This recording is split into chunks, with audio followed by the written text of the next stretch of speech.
قرأ الفاتحة مع الصلوات.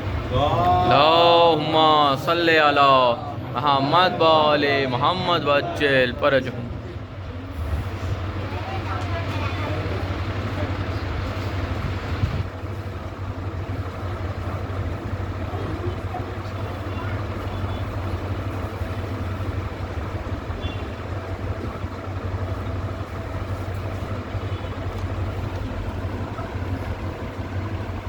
أعوذ بالله من الشيطان الرجيم. بسم الله الرحمن الرحيم. الحمد لله رب العالمين. الصلاة والسلام على أشرف الأنبياء والمرسلين سيدنا ونبينا أبي القاسم المصطفى محمد. اللهم صل على محمد و آل محمد وعجل فرجهم. وأهل بيته الطيبين الطاهرين المعصومين المظلومين. أما بعد، فقد قال الله تبارك وتعالى في كتابه المبين وهو أصدق الصادقين وقوله الحق. بسم الله الرحمن الرحيم. إن الذين قالوا ربنا الله ثم استقاموا فلا خوف عليهم ولا هم يحزنون. اللهم صل على محمد و آل محمد وعجل فرجهم. عزیزان گرامی، اللہ سبحانہ و تعالیٰ کی حمد و ثنا اور محمد و آل محمد پر درود و سلام کے بعد جس آیت کو سرنامہ سخن قرار دیا ہے، وہ آیت صرف اور صرف تمہیدن ہے، اس لیے کہ آپ مسلسل مجالس میں ہیں، اس کے بعد بھی مجلسوں کا سلسلہ ہے، کوئی طولانی گفتگو نہیں ہے. ربط مسائب کے لیے اور ایک مقدمے کے لیے آج کی اس نشست سے ایک مفہوم، ایک مقصد حاصل کرنے کے لیے اس آیت کی تلاوت کی ہے، اور ایک بڑا پیغام ہے ہماری اپنی آپ کی زندگی کے لیے، آج کے لیے بھی اور آنے والے وقت کے لیے. ارشاد رب العزت ہو رہا ہے کہ ان الذین قالوا ربنا اللہ، بے شک وہ لوگ جو یہ کہتے ہیں ربنا اللہ کہ ہمارا پالنے والا صرف اور صرف اللہ ہے، ثم استقاموا، پھر وہ اس بات پر ثابت قدم رہتے ہیں، فلا خوف علیہم ولا هم یحزنون، تو ایسے لوگ نہ اپنے مستقبل کا ان کو خوف ستا کا کیا ہوگا، اور نہ ہی ان کو اپنے ماضی ہے کہ میں نے جو کچھ انجام دیا ہے، جو پیسہ خرچ کیا ہے، جوانی خرچ کی ہے، جہاد کیا ہے، راہ دین میں جو زحمتیں اٹھائی ہیں، یہ کہیں میری ضائع تو نہیں ہو جائیں گی، کہ یہ کام غلط تو نہیں کیا ہے. تو نہ وہ اپنے گزشتہ اعمال پر غمزدہ ہوتا ہے، نہ اپنے مستقبل پر پشیمان ہوتا ہے، خوف زدہ ہوتا ہے. بس اسی کے ذیل میں عزیزو چند عرائض آپ کی خدمت میں کہ عربی زبان میں لفظ قالا یقول، قالا کہتے ہیں کہنے کو، کہ قالا اس نے کہا، یقول وہ کہتا ہے، تو قالا یقول سے مطلب کہنے کا ہے. تو ان الذین قالوا، جو لوگ یہ کہتے ہیں، تو یہاں پر کہتے ہیں سے کیا مطلب ہے؟ اس کا مطلب یہ ہے کہ دہراتے ہیں، تسبیح لے کر اسے بار بار پڑھتے ہیں، یا اس کا مطلب کیا ہے؟ تو حقیقت یہ ہے کہ جہاں کہیں بھی ہم نے قرآن مجید میں لفظ قالا یقول دیکھا ہے، اس کے بعد اللہ سبحانہ و تعالیٰ نے جو بات کہی ہے وہ در حقیقت ایک ایسی عام دہرانے والی بات نہیں ہے، بلکہ زندگی کے بنیادی اصول کا، زندگی کے بنیادی اصول کو بیان کیا ہے. تو یہاں پر جب آپ کہتے ہیں مقولہ، مقولے سے مطلب یہ ہوتا ہے کہ اصول زندگی، آپ جس کے اوپر اسٹینڈ لے سکتے ہیں، جس کے لیے اپنی جان قربان کر سکتے ہیں، جس کے لیے اپنا مال قربان کر سکتے ہیں، ایسی بڑی چیز جو آپ کی جینے کا مقصد بن سکتی ہے۔ ایسے اصول کہا جاتا ہے، زندگی کی بنیادی اصول ہونا ضروری ہے، بغیر اس کے انسان کی زندگی بے معنی ہے کہ آپ کس لیے جی رہے ہیں، کس مقصد کے لیے جی رہے ہیں۔ اگر ہمارے مقاصد فقط حیوانی ہیں، جانوروں جیسے ہے، کھانا پینا، گھر بنانا، قدرت حاصل کرنا، بچے پیدا کرنا، تو یہ وہ عام کام ہے جو جانور بھی کر لیتے ہیں۔ اس سے بڑا کوئی مقصد ہونا چاہیے۔ انہی مقاصد کو قرآن مجید میں لفظ قول کے بعد بیان کیا گیا ہے۔ میں چند مثالیں آپ کے سامنے پیش کروں گا۔ مثال کے طور پر قل هو اللہ احد، کہو اللہ ایک ہے۔ اب یہاں کہنے کا مطلب کیا ہے کہ سارے مسلمان بیٹھ کر یہ لفظ دہرائیں کہ اللہ ایک ہے، اللہ ایک ہے، اللہ ایک ہے، یا توحید کو، اللہ کے ایک ماننے کو اپنی زندگی کا مقصد اور اصول بنا لیں۔ کس معنی میں؟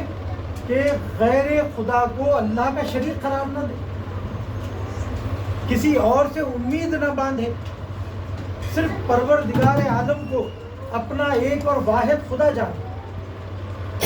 اور یہ زبان سے کہنا تو بہت آسان ہے، عملی میدان میں انسان کا موحد باقی رہنا بہت سخت کام ہے۔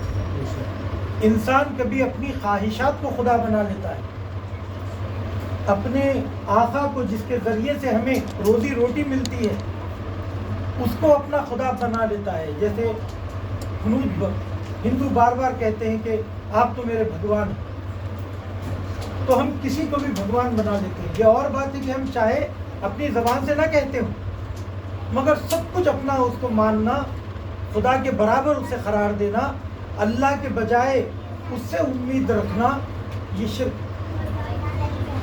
یہاں پر کہا گیا ہے کہ قل هو اللہ احد، کہو اللہ ایک ہے، یعنی اللہ کو ایک اور اکیلا مانو، اپنی ذات میں، اپنے فعل اعمال میں، تمام امور میں اللہ سبحانہ وتعالیٰ کو ایک مانو۔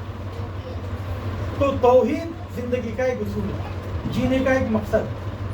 دوسری جگہ فرمایا کہ قل اِنَّ صَلَاتِي وَنُسُكِي وَمَحْيَايَ وَمَمَاتِي لِلَّهِ رَبِّ الْعَالَمِينَ، کہ اے رسول کہہ دیجئے کہ میری نماز، میری عبادتیں، میری حیات اور میری موت سب کچھ کس کے لیے ہے؟ اللہ سبحانہ وتعالیٰ کے لیے۔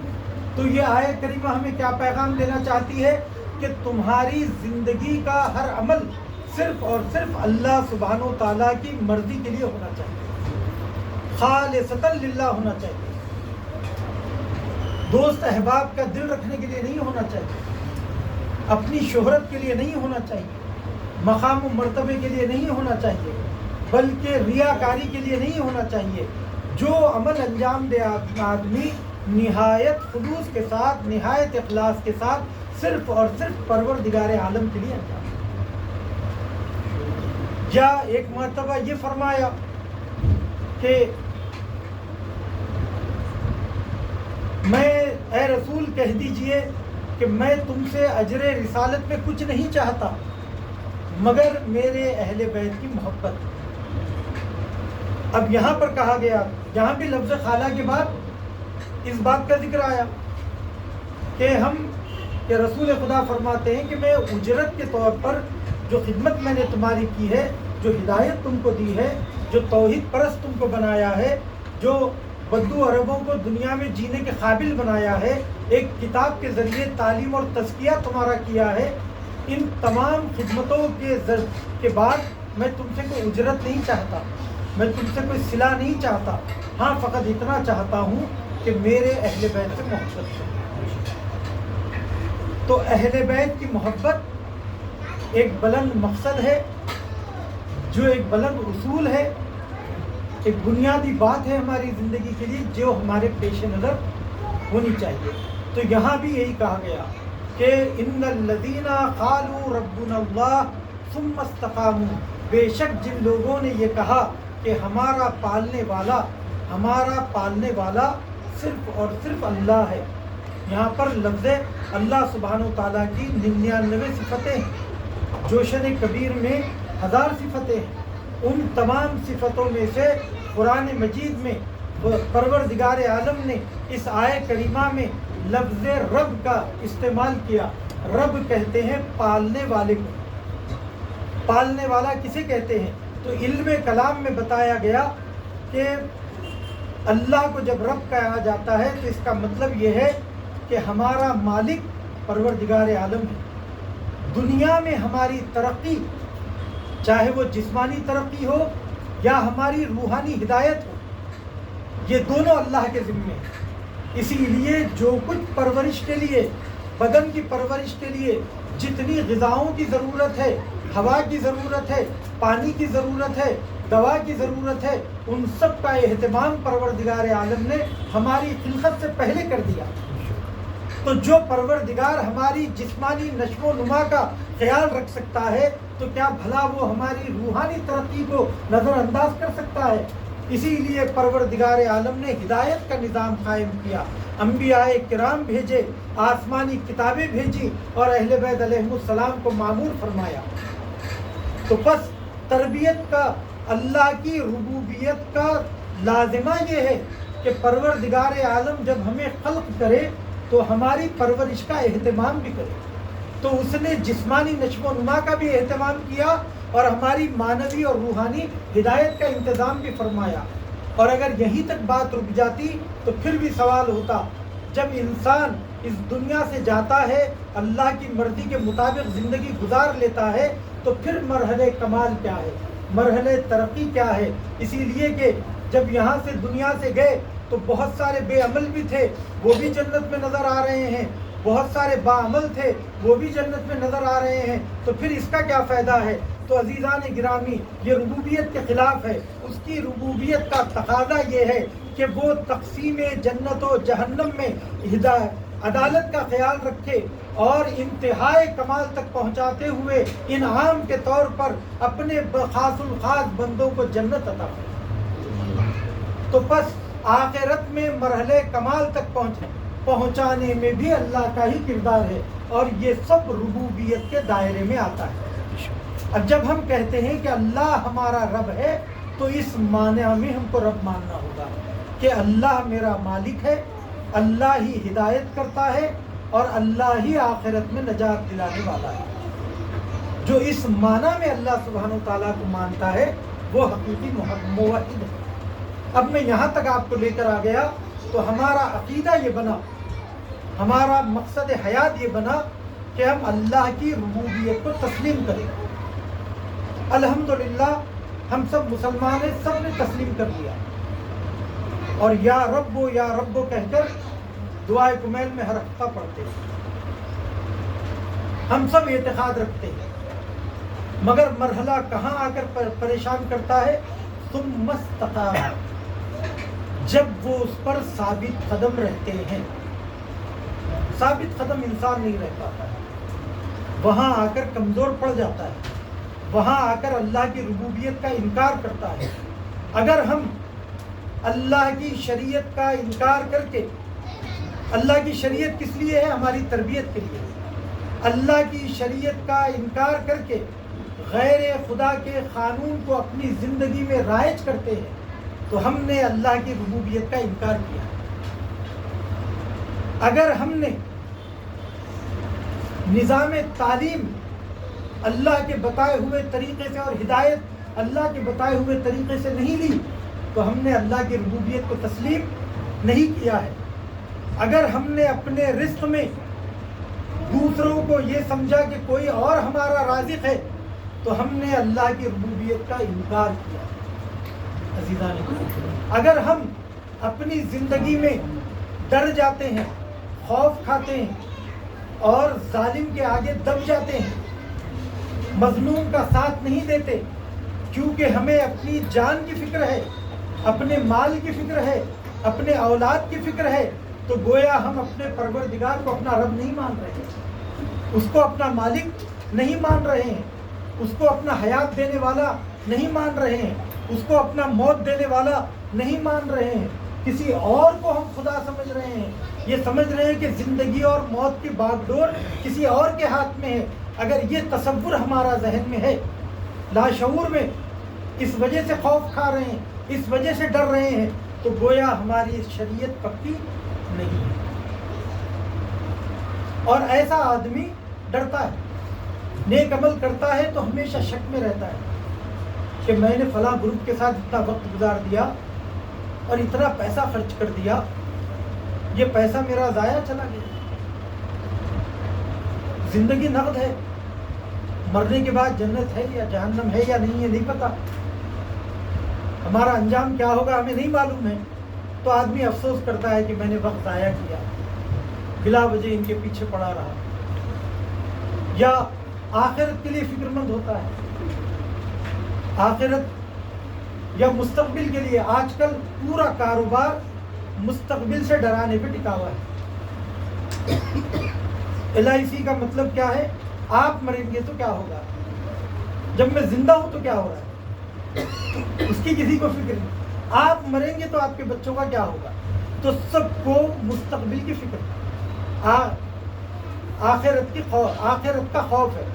تو جو لوگ اللہ کی مرضی کے مطابق زندگی نہیں گزارتے ہیں وہ دنیا میں بھی ڈر ڈر کر جیتے ہیں اور ان کو آخرت کا بھی خوف ستاتا ہے۔ لیکن جو لوگ اللہ کی مرضی کے مطابق زندگی گزارتے ہیں وہ ایسا اطمینان کے ساتھ اس دنیا سے گزرتے ہیں کہ دنیا کے کیسے بھی حالات ہو جائیں وہ حالات ان کو اپنے موقف سے، اپنے مقصد سے، اپنے مقام سے، اپنے مرتبے سے ذرہ برابر نہیں ہٹاتے۔ دنیا سمجھتی ہے ہم ان کو ہرا رہے ہیں، مگر انہیں معلوم ہے چونکہ اگر ہم نے یہ قربانی اللہ کے لیے دی ہے، یہ شہادت اگر اللہ کے لیے ہوئی ہے تو یہ ہمارا مر جانا، ہمارا ہارنا نہیں ہے، یہ ہماری اصل کامیابی ہے۔ وہ نہیں گھبراتے۔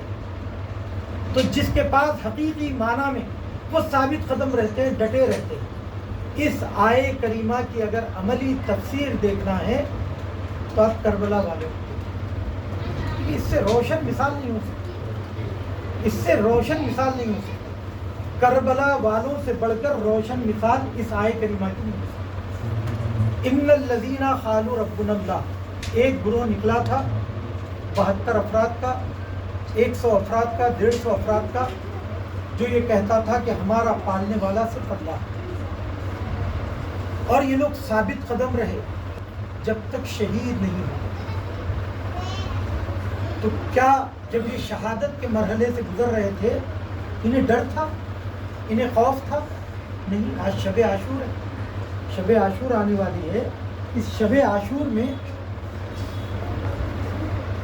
ہر شہید دوسرے شہید کو مبارکباد دے رہا ہے۔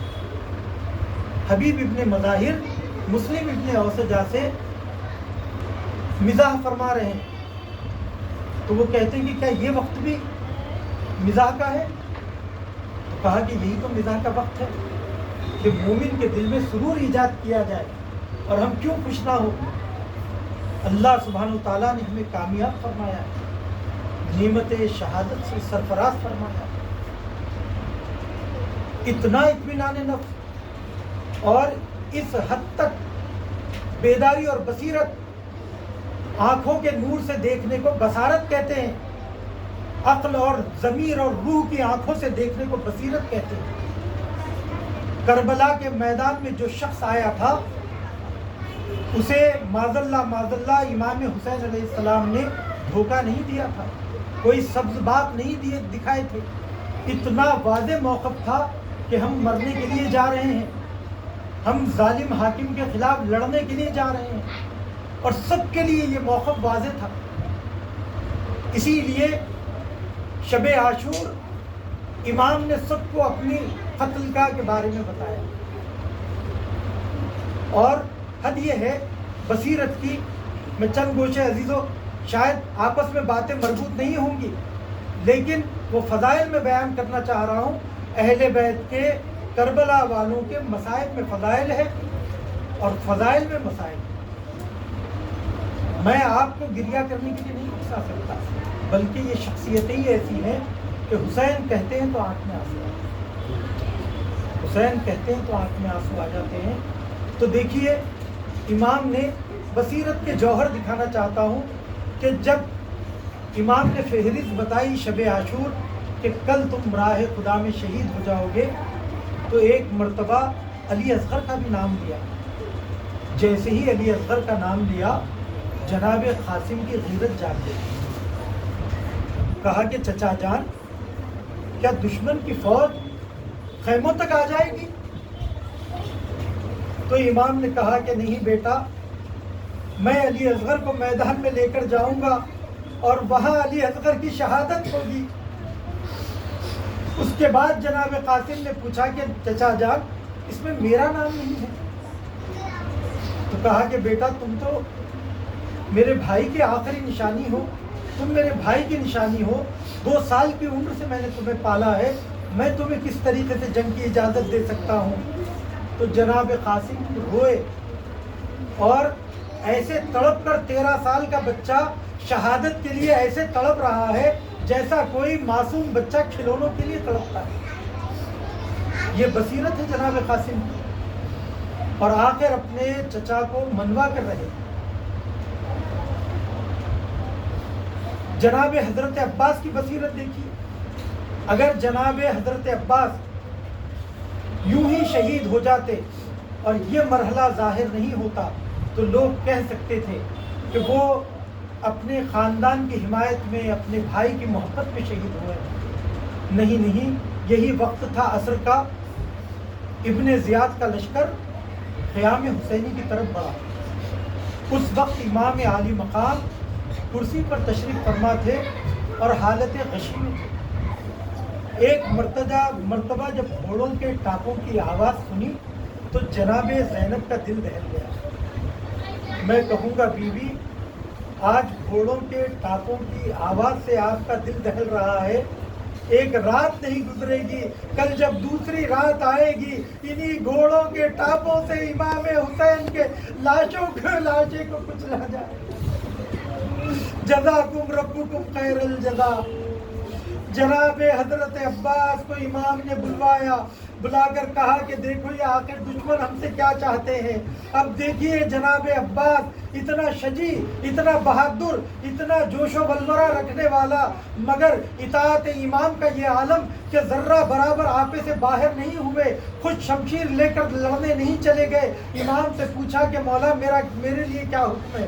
جا کر ان سے پوچھو کہ کیا وقت ہے، کیا مقصد ہے اس وقت، وہ لوگ کس مقصد سے آئے ہیں.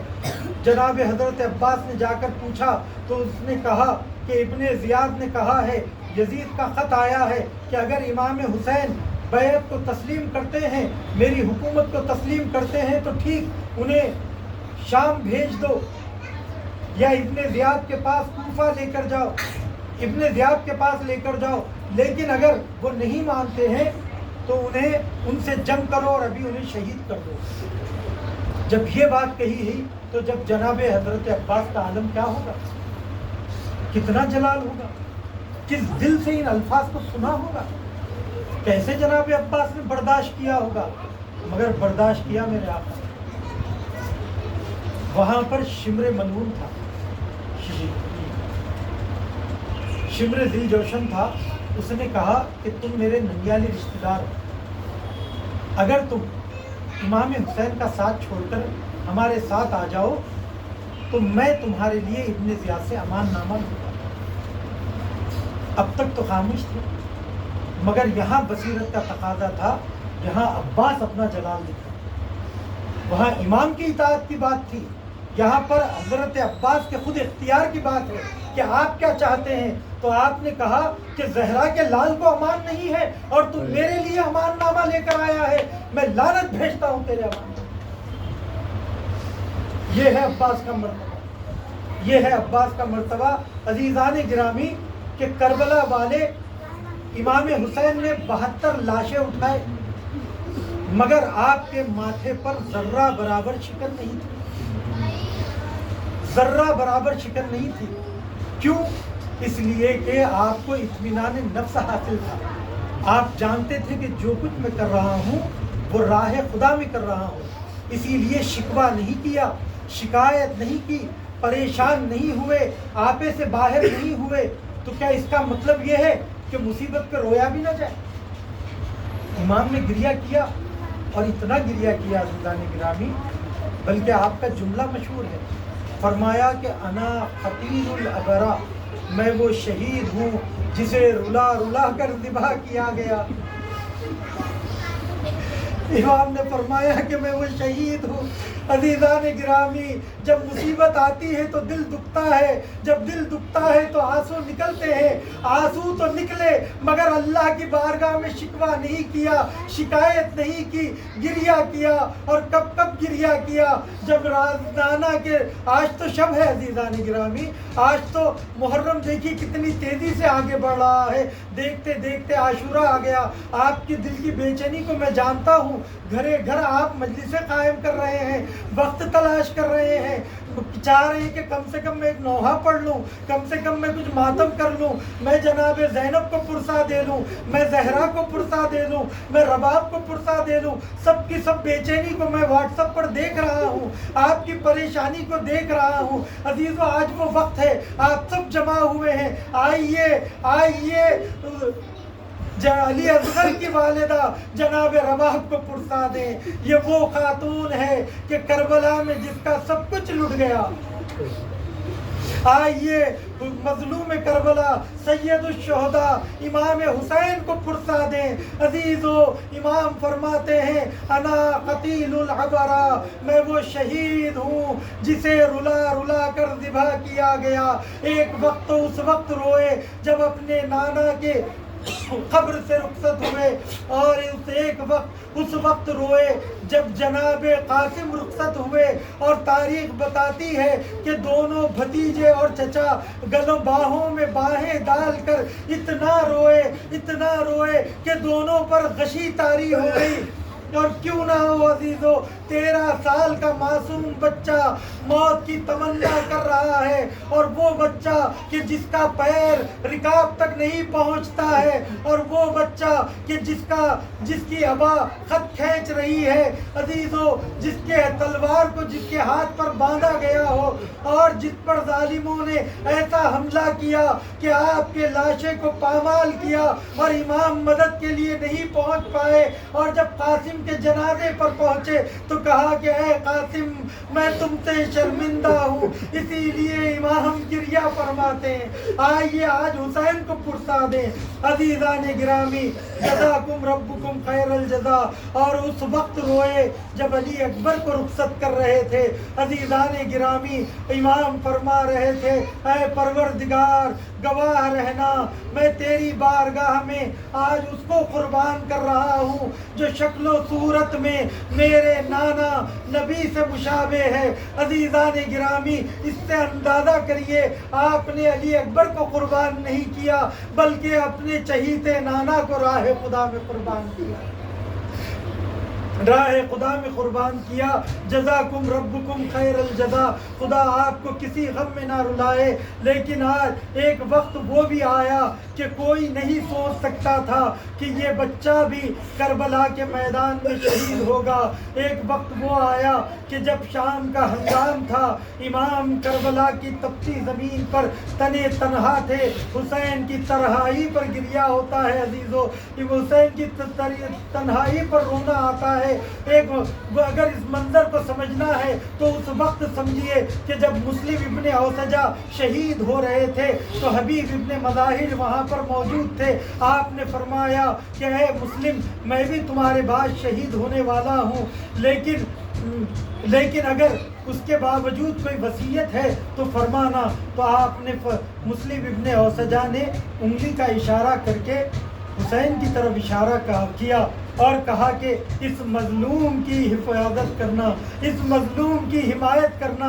آخر حسین کی مظلومیت کی انتہا کیا ہے کہ لوگ مرتے مرتے بھی حسین کی وصیت کرتے جا رہے ہیں، اے شہیدو اب تم کہاں ہو؟ کہ کربلا کے میدان میں امام حسین یہ صدا لگا رہے ہیں کہ حل من مغیث یغیثنا، کوئی ہے جو ہماری مدد کرے، کوئی ہے جو ہم کو پناہ دے، کوئی ہے جو ان ظالموں کو ہم سے دور کرے۔ یا ابطال یا ابطال اے بہادروں کہاں ہو، عزیزان گرامی بس یہ صدا کا گونجنا تھا، بیویوں کے دل تڑپ گئے، خیموں سے آواز بلند ہونے لگی، فریاد کرنے لگی بیویاں اور گریہ کرنے لگی۔ جیسے ہی گریے کی آواز آئی امام سے رہا نہ گیا، میدان سے خیموں کی طرف گئے اور جانے کے بعد کہا کہ اے زینب ابھی میں زندہ ہوں، اس رونے کی وجہ کیا ہے؟ بس یہ سننا تھا کہ مولا آپ کی تنہائی پر روتے ہیں، آپ کے اکیلے پن پر روتے ہیں، کوئی آپ کا حمایت کرنے والا نہیں ہے۔ ایک مرتبہ بیویوں نے امام کو گھیر لیا، زار و قطار رونے لگے، امام نے سب کو خاموش کیا۔ عزیزان گرامی ایک نے اعتراض کیا کہ ایک مرتبہ امام رضا ہیں اور اپنے رشتہ داروں سے کہتے ہیں کہ اب میں واپس آنے والا نہیں ہوں، مجھ پر گریہ کرو، اور یہاں پر امام حسین ہے، بیویوں سے کہہ رہے ہیں کہ اے اہل حرم مجھ پر گریہ نہ کرنا، تو دست ادب جوڑ کر کہوں گا کہ مولا ایک امام تو گریہ کا حکم دے رہا ہے، ایک امام گریہ سے روک رہا ہے، یہ کیا ماجرا ہے؟ تو امام عجب نہیں جواب دے کہ امام رضا اہل حرم کے درمیان تھے، کوئی نامحرم ان کی آواز نہیں سن رہا تھا، لیکن کربلا کے میدان میں نامحرموں تک آواز نہ پہنچے، اسی لیے امام نے منع فرمایا۔ میں کہوں گا مولا اب تو اتنا خیال ہے کہ بیویوں کی آواز نامحرم تک نہ پہنچے، لیکن یہی شام غریبہ ہوگی کہ بیویوں کے سر سے ردائیں چھینی جائیں گی، چوطرف واہ حسینہ واہ عباسہ کی آوازیں بلند ہوں گی، جزاکم ربکم خیر الجزا۔ جب ساری آوازیں تھمی تو ایک اور معصوم سے بچے کی رونے کی آواز آئی۔ امام نے جب بچے کو دیکھا تو کہا کہ اے بہن زینب اس بچے کو میرے حوالے کرو، ایک مرتبہ میں اس بچے سے بھی رخصت ہو جاؤں۔ جیسے ہی بچے کو امام کو دیا تو امام نے وہ منظر دیکھا کہ خدا بند عالم کسی صاحب اولاد کو یہ منظر نہیں ہوتا۔ میری ماں بہنیں اندر بیٹھی ہوئی ہیں، صاحبان اولاد بیٹھے ہوئے ہیں، یہاں سب کے گھر میں چھوٹے چھوٹے بچے ہیں۔ آپ کا بچہ اگر کسی بات کا تقاضا کرتا ہے یا اس کو کوئی بیماری لاحق ہو جاتی ہے، معمولی سا بخار آ جاتا ہے، آپ رات بھر چین سے رہ نہیں پاتے، اس کے ساتھ جاگتے ہیں، اس کو سینے سے چمٹائے ہوئے پھرتے ہیں، اس کو دلار کرتے ہیں، محبت سے پیش آتے ہیں۔ جب ہمارا آپ کا یہ عالم ہے تو سید الشہداء اپنی اولاد سے کتنی محبت کرتے ہیں، کتنی محبت کرتے ہوں گے۔ جب آپ نے علی اصغر کو دیکھا کہ آنکھوں میں حلقے پڑے ہوئے ہیں اور آنکھوں میں حلقے پڑے ہوئے ہیں، ہونٹ اتنے سوکھ گئے ہیں، اور یہ عالم ہے کہ جناب علی اصغر رونا بھی چاہتے ہیں تو رو بھی نہیں پاتے۔ اگر بچے کو یہ کہنا ہے کہ میں پیاسا ہوں تو یہ اتنا مظلوم اور بے زبان بچہ ہے جو رو کر بھی نہیں بتا سکتا کہ اے مادر گرامی مجھے پیاس لگی ہے۔ امام نے جب اس منظر کو دیکھا، عزیز و نہیں جانتا کیسے برداشت کیا، مگر زینب کبریٰ نے کہا کہ اے بھیا، اے میرے ماں جائے، یہ بچہ مظلوم ہے، یہ بچہ پیاسا ہے۔ عزیزو اگر ایک بات آپ کی خدمت میں ایک گوشہ بیان کرتا ہوں، کربلا کے میدان میں جو شہید جتنی دیر میں شہید ہوا وہ سب سے زیادہ پیاسا ہے۔ حسین سب میں زیادہ دیر میں شہید ہوئے، حسین سب سے زیادہ پیاسا۔ امام حسین کے بعد اگر کوئی سب سے زیادہ پیاسا تھا تو وہ علی اصغر، ماں کا دودھ خشک ہو چکا تھا، خیموں میں پانی موجود نہیں تھا، یہ 3 دن کی پیاس کو علی اصغر نے کس طریقے سے برداشت کیا ہوگا، یہ منظر زینب سے دیکھا نہ گیا۔ بھائی سے کہا کہ اس بچے کے لیے سبیل آپ کر دیجئے، تو بعض لوگ اعتراض کرتے ہیں، کہتے ہیں کہ جب معلوم تھا کہ دشمن قتل کرنے والا ہے تو اس معصوم سے بچے کو میدان میں کیوں لے کر گئے۔ میں کہوں گا اے عزیزو، آپ بھی باپ کا دل رکھتے ہیں، اگر ذرہ برابر بھی احتمال ہے کہ دشمن کو ایک ذرہ برابر بھی رحم آ جائے گا تو آپ اگر باپ کی جگہ اس باپ کی جگہ ہوتے تو کیا کرتے؟ حسین کے پاس کوئی راستہ نہیں تھا کہ سوال آپ کے علاوہ کوئی اور کام کرے۔ آپ بچے کو لے کر میدان کربلا میں پہنچے۔ یہ وہی حسین ہے جو ساقی کوثر کا لال ہے، یہ وہی حسین ہے جس نے ہر کے لشکر کو سیراب کیا، اور اتنا سیراب کیا کہ جانور جب تک سیراب نہیں ہوئے اور خود سے منہ نہیں پھیر لیا، امام نے حکم دیا کہ سب کو پانی پلاؤ۔ لیکن عزیزان گرامی، وہ ساقی کوثر کا لال کریم ابن کریم 2 گھونٹ پانی کے لیے دشمن کے آگے سوال آپ کر رہا ہے۔ عزیز و بقرات سے کسی نے سوال کیا، یہ بتاؤ کہ موت سے زیادہ سب سے زیادہ تلخ چیز دنیا میں کیا ہے؟ تو آپ نے کہا کہ کسی لئیم سے کسی کریم کا مدد مانگنا۔ عزیزان گرامی، ایسے کریم النفس کا کسی سے مدد مانگنا۔ جب امام نے مدد مانگی تو کسی نے پانی نہیں دیا۔ عزیزان گرامی، کیا کیا؟ وہ ظلم کیا کہ تاریخ میں ثبت ہے، وہ ظلم کیا کہ اہل حرم آج تک اس کو یاد کرتے ہیں، اس کو روتے ہیں۔ امام نے بڑی بڑی قربانیاں دی ہے۔ قاسم کو پامال ہوتے دیکھا، علی اکبر کے سینے پہ برچھی لگی، عباس کے بازو کٹے، اور آپ نے اصحاب کو اپنے آنکھوں کے سامنے مرتے ہوئے دیکھا، مگر کسی کا ذکر نہیں کیا۔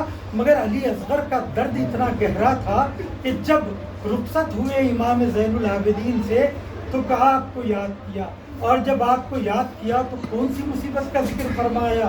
کہا کہ اے زین العابدین، جب مدینہ جانا تو میرے شیعوں سے کہنا کہ میں نے انہیں اس وقت میں جب بھی کسی مصیبت زدہ کا ذکر سننا تو مجھے یاد کر لینا، جب کبھی ٹھنڈا پانی پینا تو مجھے میری پیاس کو یاد کر لینا، اور ان سے کہنا کہ میں نے انہیں اس وقت یاد کیا ہے جس وقت میں اپنے ننھے بچے کے لیے سوال آپ کر رہا تھا، مگر مجھے پانی نہیں دیا گیا۔ پھر کیا دیا گیا؟ عزیزان گرامی، تیرے سے شعبہ، تین نوکوں والا تیر۔ ایک مرتبہ ظالم نے جب امام جناب علی اصغر کو دکھا کر پانی طلب کر رہے تھے تو دشمن منہ پھیر کر رو رہا تھا۔ عمر سعد نے دیکھا کہ کہیں فوج کا نقشہ بدل نہ جائے، اس نے آواز دی، اے ہرملا یکتا کلام الحسین، حسین کے کلام کو قطع کر دے۔ یہ ہرملا کون ہے؟ یہ کوفے کا ماہر تیر انداز ہے جو تین نوکوں والے تیر کو بنا کر لایا تھا۔ عزیزان گرامی، جو 7 لوہے کے چادروں کو پھاڑ سکتی تھی۔ اب ذرا میں کہہ رہا ہوں، میں کہہ نہیں پا رہا ہوں کہ تیرے سے شعبہ اور علی اصغر کا نازک ہے۔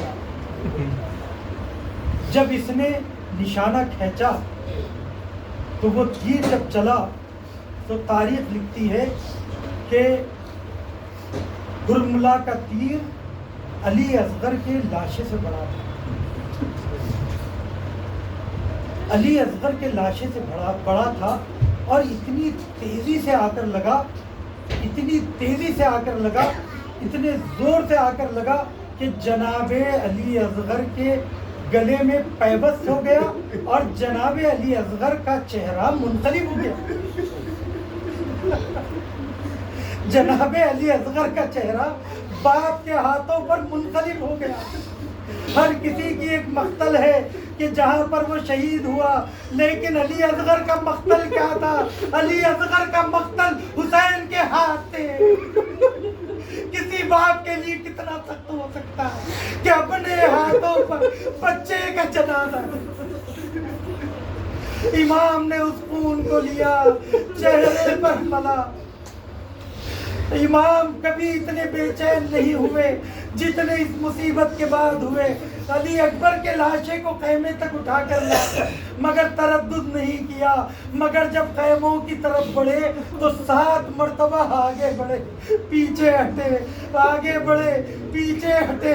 میں کہوں گا مولا، اس بے چینی کی وجہ کیا ہے؟ عجب نہیں آواز دے کہ میں رباب سے شرمندہ ہوں۔